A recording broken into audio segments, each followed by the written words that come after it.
Paul Ingalls and Suzanne Kryder knew that the media would focus heavily on war and conflict following the 9/11 terrorist attacks.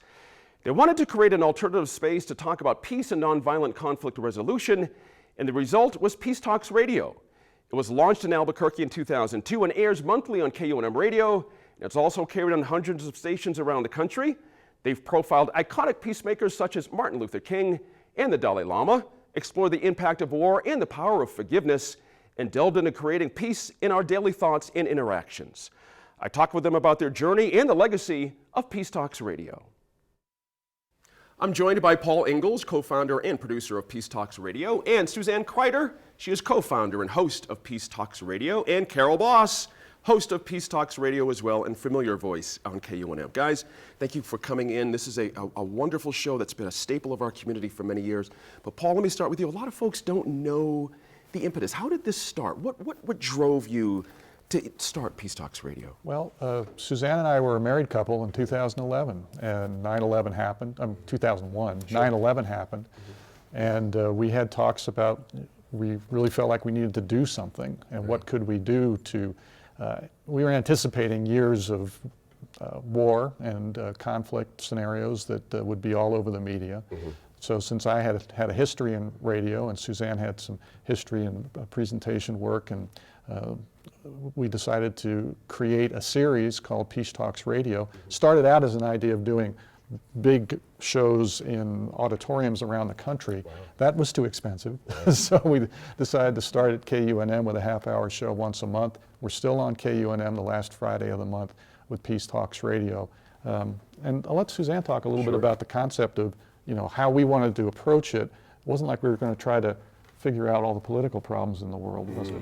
We weren't. We also wanted to focus a lot on the fact the media is often focused on violence. Right. And so we felt like, well, where in the world is there any media on peace? And that's why we created a show on peace. It's an interesting concept when you think about it. That simple idea, where's the media voices about peace? You'd think that would be all over the landscape, just a natural thing, wouldn't it?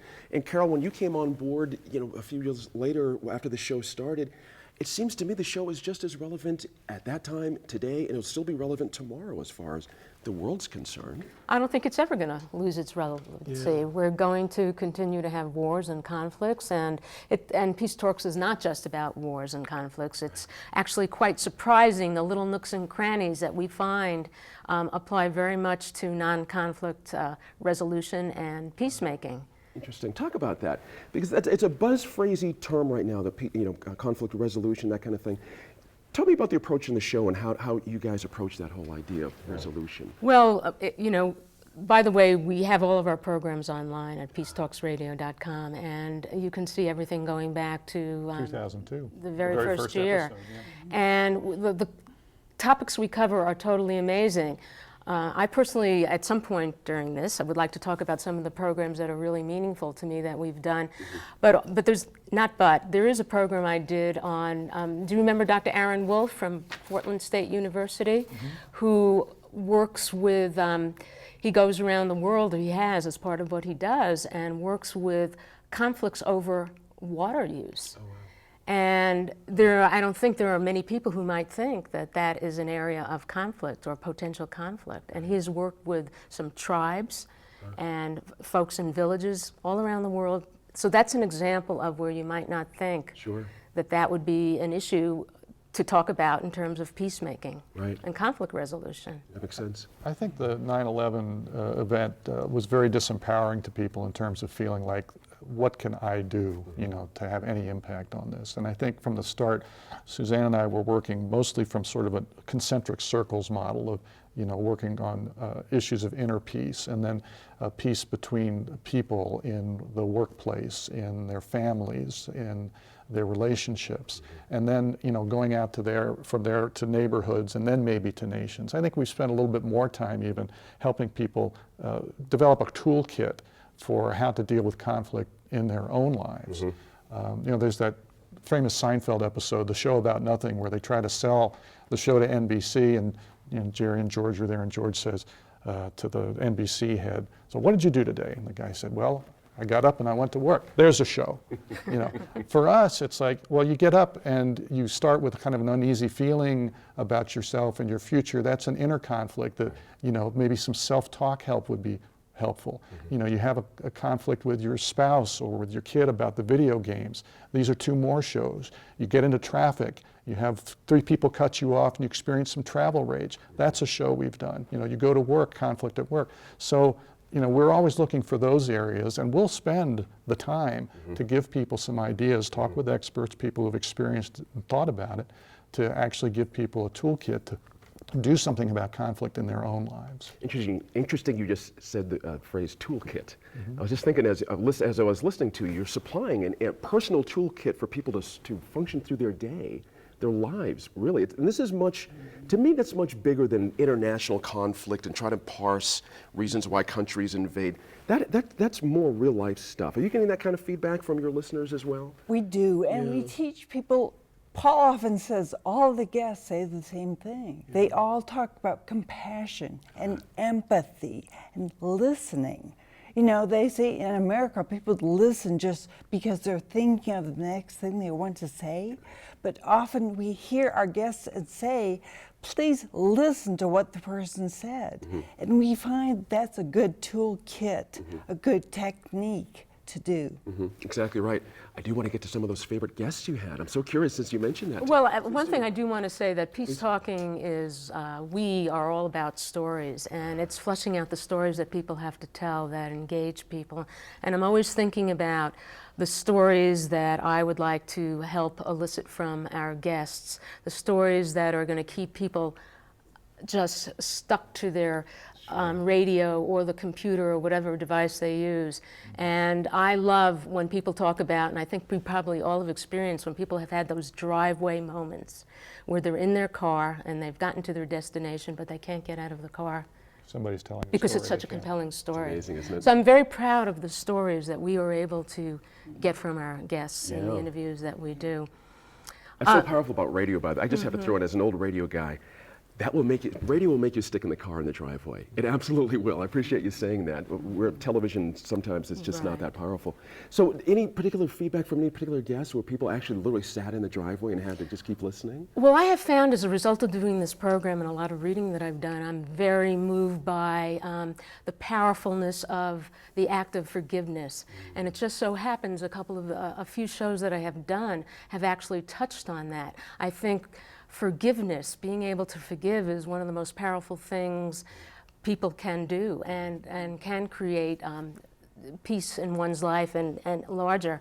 So one of the most powerful stories that we had that I have heard about a number of driveway notice moments is I interviewed Azim Kamisa, who is a man in San Diego who, his son, college age, was delivering pizza to earn extra money, and he was shot and killed. Wow. He was murdered.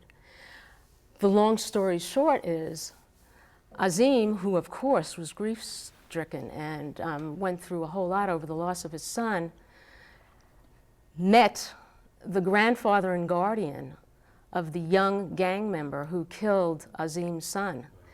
And what they wound up doing was forming a foundation and going into schools and teaching young people about peacemaking and bullying, anti-bullying, and yeah, that's a great story. Yeah, Wow. And they became best friends. And it is amazing, as a result of the loss of this young man, the number of children now in that California district, and they travel all over doing this. I don't know if they're still doing this. The number of people impacted by this one death. Yeah. That story reminds me of one I did an interview with Frank Talardo and Phil Perea. They were both in Taos. Yeah. And Phil's son killed Frank's son, and they were working together in Taos. It takes amazing courage to have that much forgiveness. Wow. So I don't want the I don't want people to think, oh, we preach to the choir. I want everyone to be able to watch, to listen to this program, Peace Talks Radio, and realize you could do a little of this. Not maybe that level of forgiveness. I think it's amazing what people are able to do. And even we talked to people who were in the families of people killed in 9/11 in the towers. How do they forgive? They do it. Interesting. Managed to do it. And then I just want to say that somehow, peace has acquired this stigma as if it's the pursuit of idealistic hippies or, appeasement softies or something. So, in fact, some people have said you should take peace out of the title because people will think it's some sort of anti-establishment radical show. And it's not. If you took a survey of people and said, do you want less conflict, more peace in your life? I think you'd be in the upper 90s with approval on that statement. I think we have to get more comfortable with what peace means. And, we do put conflict resolution because, again, if you just think about your day, you're going to run into conflict all the time. If you've got some better ideas about how to deal with it, then there's more peace for you, really is more peace for the world. Interesting. The scope of your audience interests me as well. You have an international listenership, literally. You're getting feedback from all over the world. I'm curious if there are commonalities you get in the feedback, like no matter where, what continent, what background. Is there a common thread for us in our world and how we approach conflict and peace that you're finding? Is that a... Well, everybody's grateful that somebody's taking the time to talk about it because they do recognize that the mainstream media spends a lot of time just providing a list of conflict without solutions.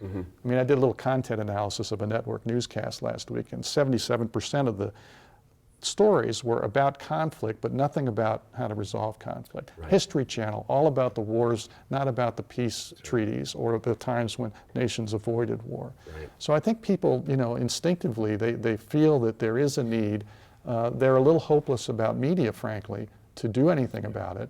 And then when they come upon our show where, we slow things down and actually take the time to look at a scenario that either certainly has something to do with their lives, or they know somebody who's struggling at work, struggling in the family, struggling with raising kids, that they walk away with some ideas that they can say, hey, did you hear about this? The show's on the web at Peace Talks Radio. You can find it. And I have a feeling there's a lot of sharing going on that, sometimes, as you know, in media, we don't always get to hear about. But the few times you do gives a sense that it's worth doing and still trying to, raise the funds to do the shows, to keep going. And it's hard to keep yourself out there, too. It's a busy media world to get folks to understand what you're trying to do, let alone just know of you. It's a difficulty. And we're very grateful here to be able to give you guys the opportunity to talk about Peace Talks Radio. It's an important part of Albuquerque's cultural fabric, it seems to me. You're bringing some to the world that says something good about Albuquerque, that we're extending ourselves out to the world this way. And I think it's a wonderful thing you guys are doing. Carol Bosch, good to see you. Never get to see you. You always listen to you every week on radio, so it's good to see you. It's great to see you. Absolutely, Suzanne. I always see you, but I know, right? Suzanne Kreider and Paul Ingalls, thank you guys very much for Peace Talks. Thanks for having us, Gene. Thanks for the work that you do, too. Appreciate that a bunch. Absolutely. Thank you. thank you.